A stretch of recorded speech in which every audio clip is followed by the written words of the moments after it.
This is the K12 Engineering Education podcast for September 19th, 2016.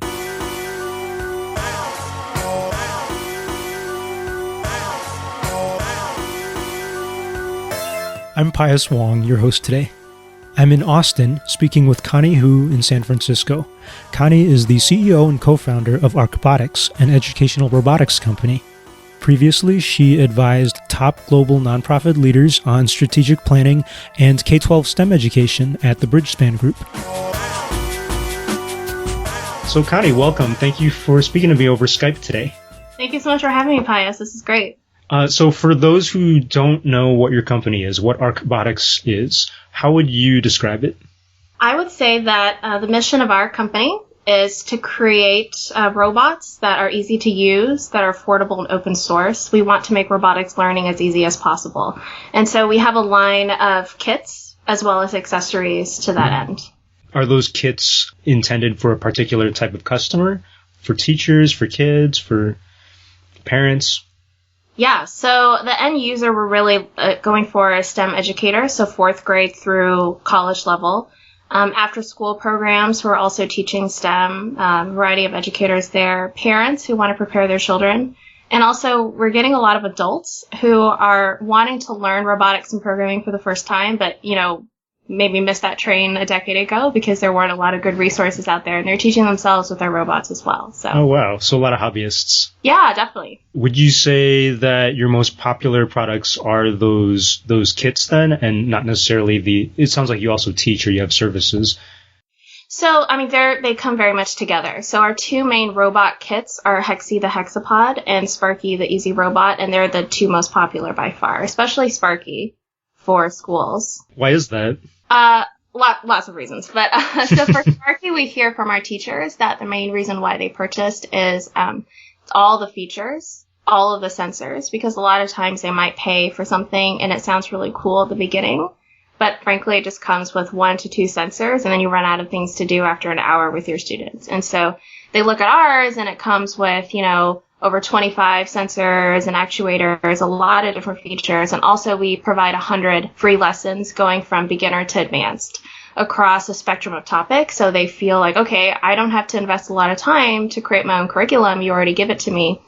And also it comes with a lot of different software environments tailored to the different ages. So, 4th grade teacher or 6th grade teacher might start with our drag and drop programming software. It's a lot easier for younger students to get into. And then more advanced levels, whether they themselves progress or middle and high school students might do the Arduino software. And so we just launched a partnership with CoFounder to do Chromebooks too, because a lot of schools now are asking about Chromebook software. So I think it's just that whole ecosystem, and we have active forums where teachers and other users are posting their own projects all the time. We have this fantastic YouTube playlist of about 50 videos, all from our community. All the schools, all the parents who posted up their projects, and it's really cool to see that. So I think they're excited about, just that whole ecosystem. So it sounds like you have a pretty sizable team, and you started a while ago. That's how you were able to do all this stuff. When did you start? And did it start as big as you are now? No, definitely not. So we started 4 years ago, and at that time, my co-founder, who's Joe, he's our CTO, and I both were working full-time, and we had a prototype for our first robot, which later became Hexy the Hexapod.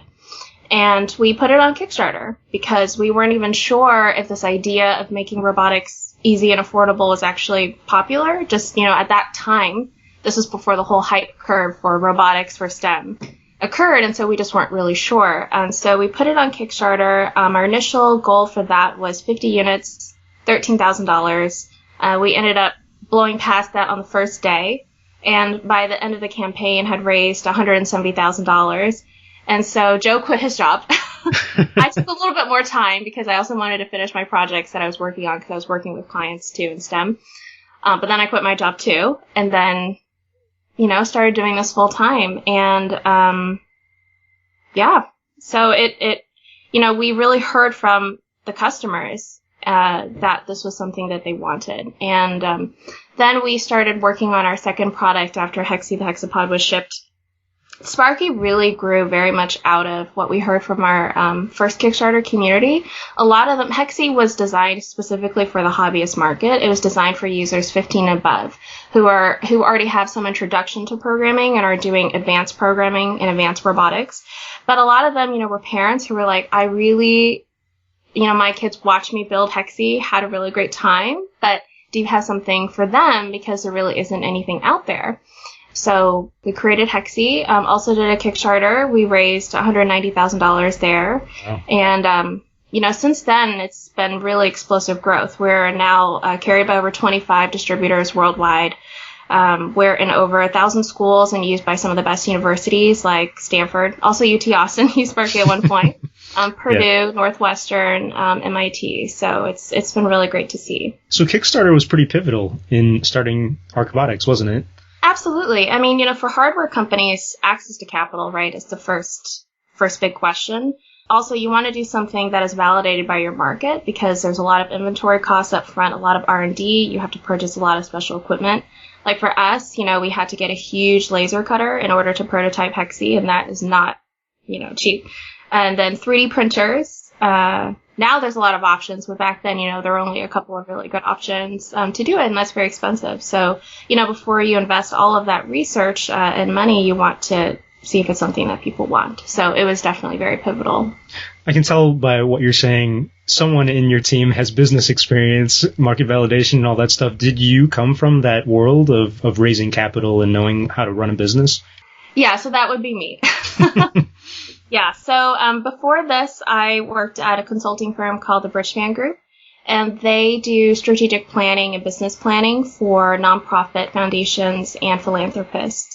And specifically, they look at strategic initiatives, how to increase social impact. And I focused specifically on K12 STEM education, in addition to other things. And Bridgespan works with some of the best foundations and nonprofits out there, like Gates and YMCA. So that was just such a fantastic learning experience for me to learn how to do this. But definitely, I would say most of what I do right now has been trial by fire or just me Googling, okay, what is this thing this retailer asked me to give them? I've never heard about this before. So there's been mostly that.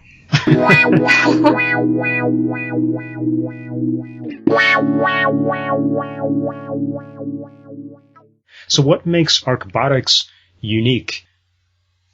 I think our focus has always been one, open source. The new companies that have come don't have that philosophy. And for us, that's been really pivotal from the beginning.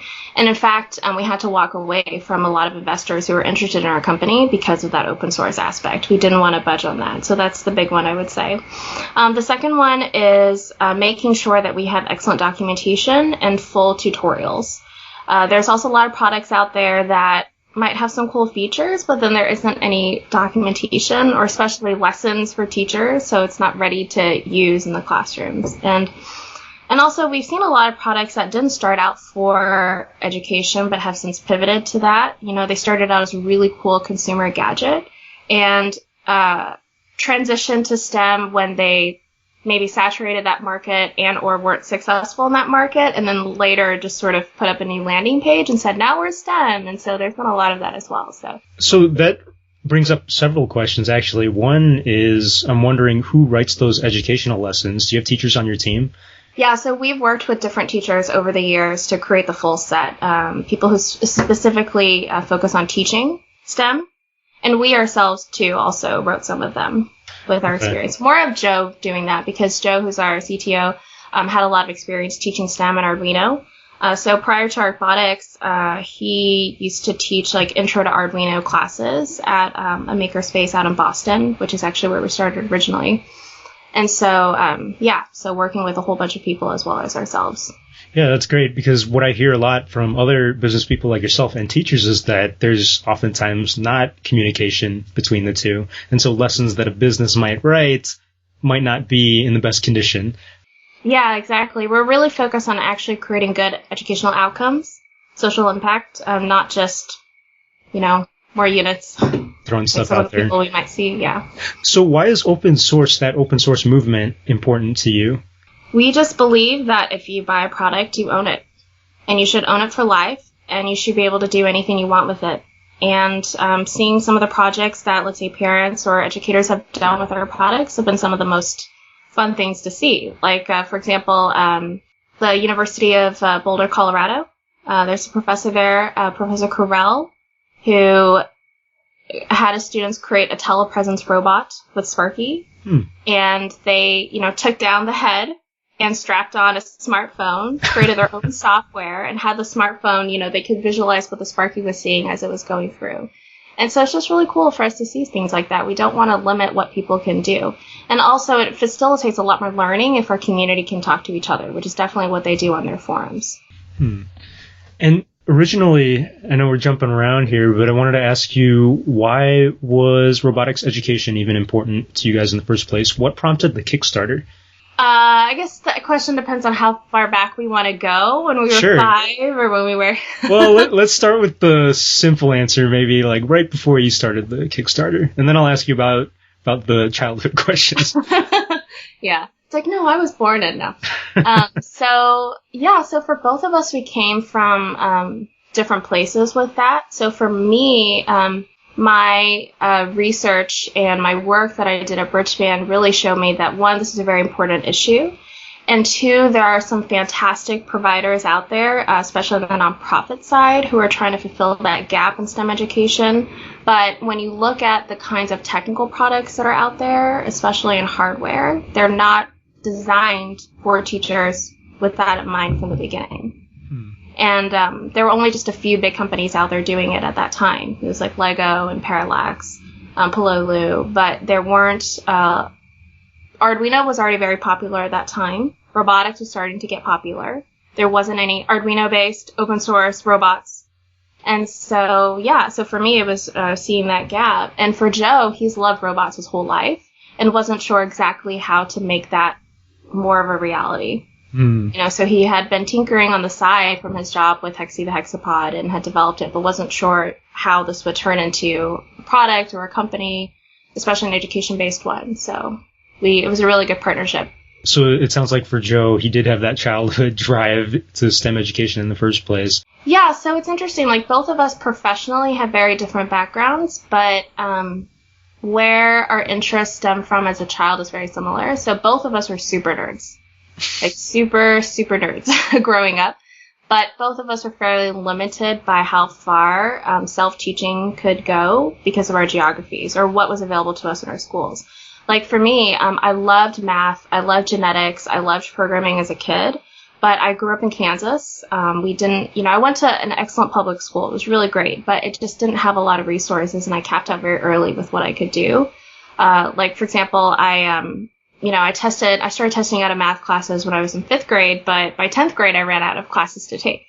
And when I tried to learn programming, I became really interested, and at that time, PHP was more popular. I was like, I want to learn PHP. There weren't any programming classes in my high school. So I had to look at the local community college, and there was one. And, my mom scrounged enough money for me to enroll in that class, and I loved it. I remember thinking loops were really magical, but, it was really difficult to pay for that one class, so then I just didn't continue. And so it sort of stopped there. And for Joe, it was even worse. I mean, he grew up in very rural Maine, and the city where he grows up in now, the population is 8,000 people. So really, he had even fewer options available to him than I did, and had to try to teach himself everything. And so for both of us, when we sat down and thought about what kind of experience we want to create for our users, it's really about, we want them to sit down and be able to, one, teach themselves, or have a parent sit down and teach them with our lessons without having had that experience, without having had that knowledge themselves. Right. They can also progress. It isn't just something that they'll pay for and then an hour later they're done. It's something they can grow into, because we didn't have that. Yeah. Are you planning more products, more robots that will help kids learn programming and engineering? Yeah, so, I think Sparky right now, we designed it too well.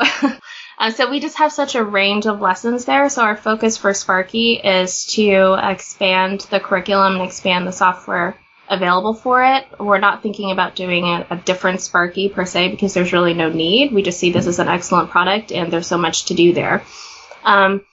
On the hobbyist side, we're actually planning a launch for our third robot kit. It's going to be a humanoid robot. Oh, wow. And the goal of that one is to bring the $15,000 humanoid robot capabilities down to about 500. Wow, that's incredible. And that's coming up how soon again? This fall. Wow. When I was at UT to get my master's, I was trying to do humanoid robotics, and I can imagine the expense that goes into making something like that. Do you have any strategies that you can share? I know it's proprietary, but how are you going to do that? How are you going to make it cheap and accessible?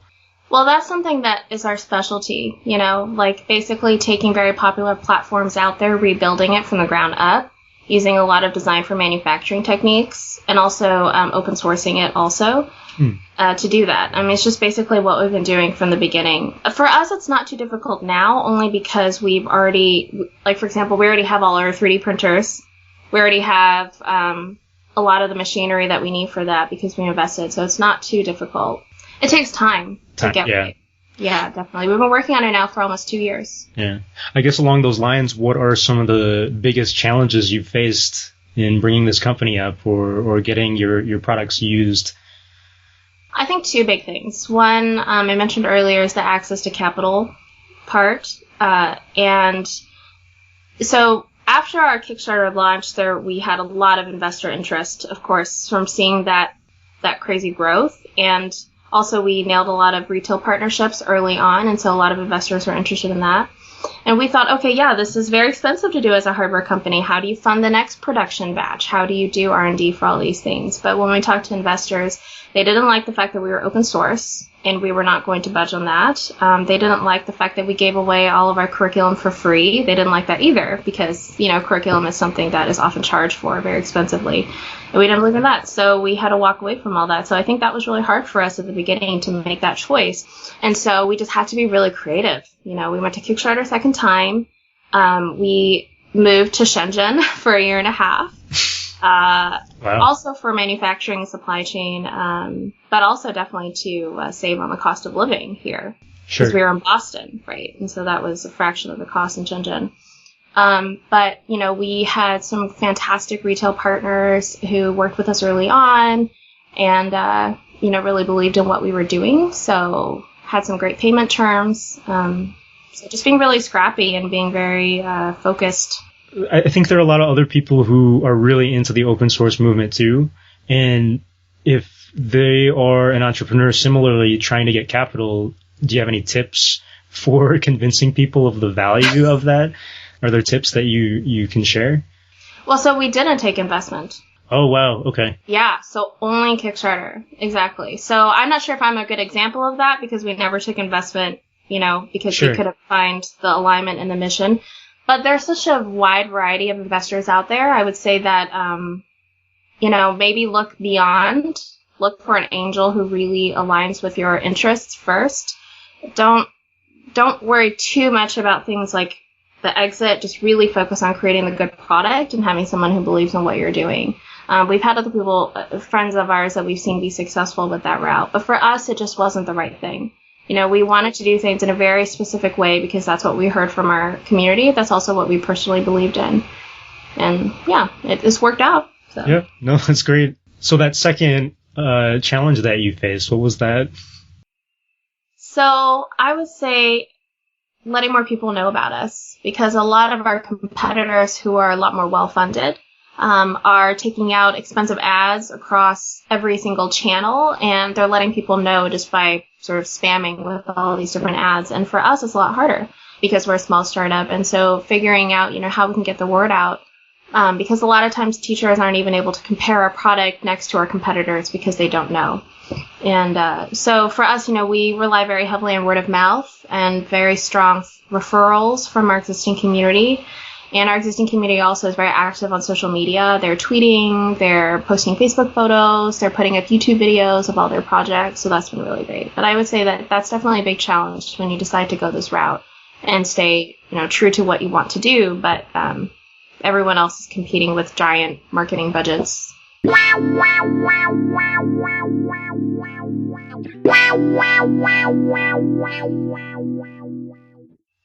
There's an important issue that I wanted to raise with you because you are in the engineering education business side of things, there are a lot of teachers and educators who are oftentimes a little distrustful of business or commercial entities because maybe they feel like they're always trying to sell them something and they don't really know how to educate. Do you have any ideas about what might be causing this distrust, or ideas of how to mitigate this distrust between these two sides? Yeah. For me personally, I experienced the stark divide a lot when I transitioned into ArcBotics. Like when I was at Bridgespan themselves, they are a nonprofit that work with other nonprofit providers. And so I spoke with a lot of teachers during that work, and it was like, oh, you're one of us because you're in the nonprofit side. But then when I left to do a product to fulfill a gap that I saw from the research that I did, suddenly it was teachers were very, just did not want to speak to me because they, it's, oh, you're a business, you're a company. And so that has been really hard. And I think that I think this is actually related to the larger trend of how the kinds of businesses that people are starting have shifted, which is that previously teachers would have dealt with very large monolithic companies that have standard sales representatives that are spamming them with catalogs and calls, and that might be a really negative experience. But for us, we, and even in 2012, but still even in 2016, the way that we're running our company is new and becoming increasingly popular, which is you can start it with a lot less capital. You don't need investment. You can do a lot of these things. So I think teachers and schools aren't used to dealing with companies with our makeup, and so still have a lot of that very understandable mistrust from the previous interaction. So I think, the onus is really up to us to try to make sure that every teacher that interacts with us at every step of the way has a really positive experience and to see really what we're about. And so one of the new initiatives that we just launched this summer is offering a 60-day free trial to teachers actively teaching who are interested in using Sparky in their classrooms. Like, it's totally free. They don't have to pay anything. They get a Sparky in person for 60 days. They can do all the lessons and all of that because we want to show people that we're really serious about our mission. So, that's just one of the things, but I don't know. It feels like a lot larger of a thing that we're battling. Yeah. Do you get feedback from those teachers? Like, that seems like an excellent way to build up some kind of relationship. Oh, yeah. They're very thankful. Thankful. But it goes back to the earlier issue I mentioned about just getting our product in front of them at all, because we don't have those really large, marketing budgets to get in front of them. So they don't even know about something like a free trial or Sparky at all. So I'm not really sure how to bridge that. And the other thing I've also seen too from teachers is a lot of those companies too, the large monolithic corporations that have been around forever selling these legacy education products, price the retail price so that it's meant to be discounted significantly for teachers because they never meant to sell it at that price because their margin is crazy anyway. And that was a complete opposite for us. Like, we don't want to do a discount game. We definitely don't have nearly the same margins as they do. Ours is a lot slimmer, but because we want to make our products value packed and affordable. And so that's been hard for us sometimes when teachers are used to really large discounts. And I just have to say, I'm really sorry. This is the real price for this product. We give you everything and all the lessons, but so I'm not really sure how to solve that per se. We just are very consistent in our message when we interact with them, and we want to let our product and our community speak for themselves. You sound like the mom and pop robotics education store, if that's a thing. A bit. I don't think anyone's ever called us that before, but well, like in that description of the business, it's like you've got these big players, and then you got like you're a new player essentially, and you've got a different philosophy about things. So that's what it sounds like. Yeah, definitely. Okay, well, I hope that podcasts like this might promote the discussion a little bit more. Hopefully, yeah. And so if teachers, who ultimately are going to be a big chunk of people who are interested in your product, if teachers want to get a hold of it or get a hold of you or the company, how can they do that? Yeah, so they can visit our website at ArcBotics.com, or they can contact me personally at Connie at ArcBotics.com. But our website has a lot of information on Sparky. We also make all the lessons available before anyone purchases so they can see what they're getting. Cool. That, I think, is it, Connie. Thank you very much for talking. Yeah, thank you so much.